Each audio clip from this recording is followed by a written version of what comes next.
Let me tell you about a time I tried to leave my husband in Nigeria and walk away from him.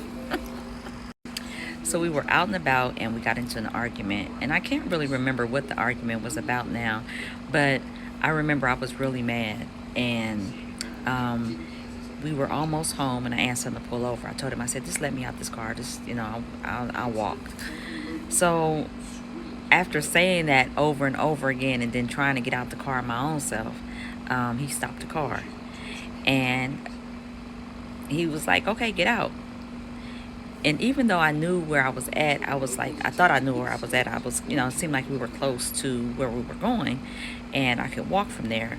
So I got out of the car, not knowing at the time that my phone was connected to his hotspot, and I wouldn't have any service. So as I was packing my things to get out the car, I was saying what I had to say to him, fussing him and things like that, and he was saying, what he had to say to me. and and I got out the car like, oh well. So he pulls off.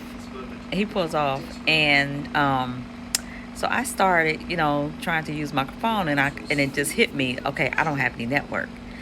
So I'm like, oh my God, did he really leave me? So I started to panic.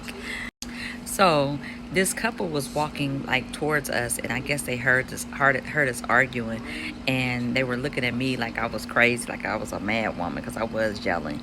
And so after Zeki pulled off, I was like, excuse me, can I use your phone? And they were just looking at me like something was wrong with me, like I had two heads or something.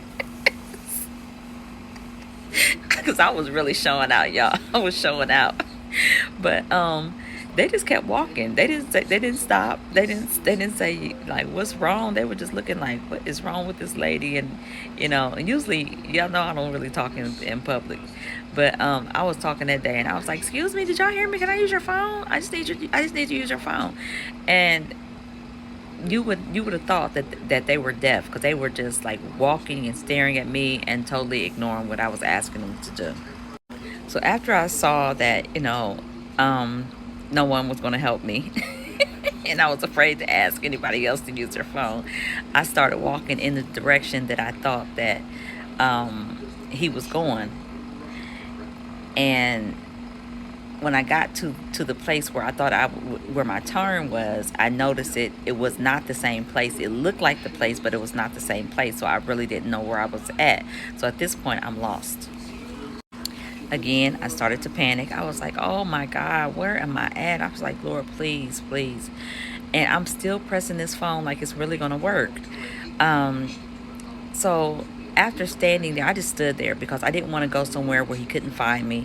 So I just stood there and I was just crying. And I was like, what in the world? Why did I even get out the car? And how can he just leave me like this? I was so mad. So after being there for probably about a half hour or so, um, I just started like yelling.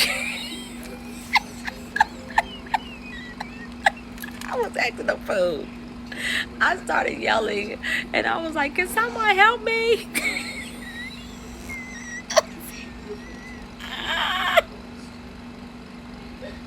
I was hot.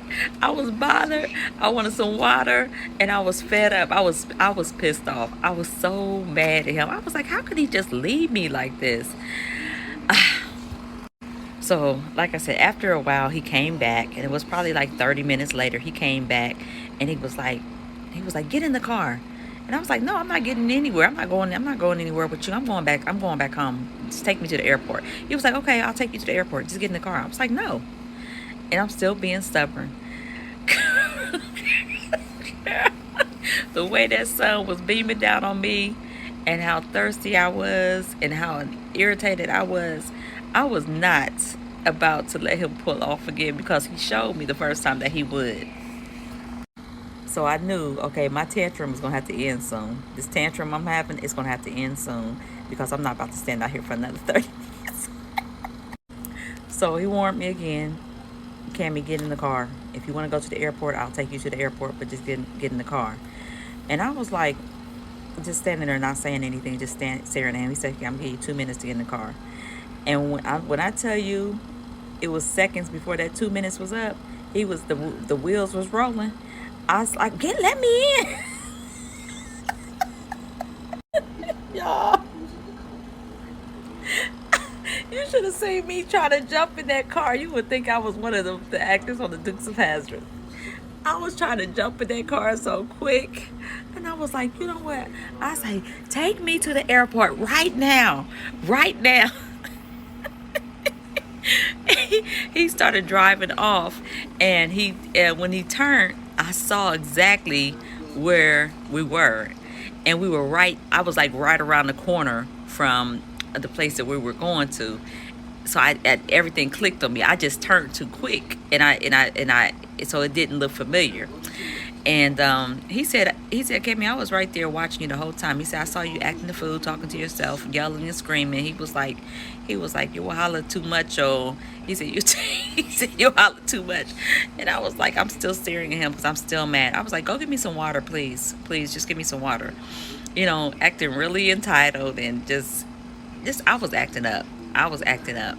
And then he was like, he didn't get me the water, and he was like, just hold on. He said, hold on.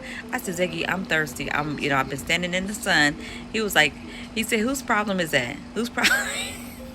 He said, y'all American women are too entitled. He said, you cannot act like that. You cannot act like that. I'm telling you, the more he spoke, the more I got angry. But then I got to thinking, do I want to stand in the sun again? Or do I want to just be in this car with some AC and then eventually get some water? I will never, ever, ever do that again. I learned my lesson. I learned my lesson. I had my tantrum for that day, but honey, that Nigerian heat is no joke, and these African men are stubborn. You can't get away with the same kind of wahala that you do here with the men in the States. I'm telling you. So if you're in an argument, don't get out the car. Stay in the car.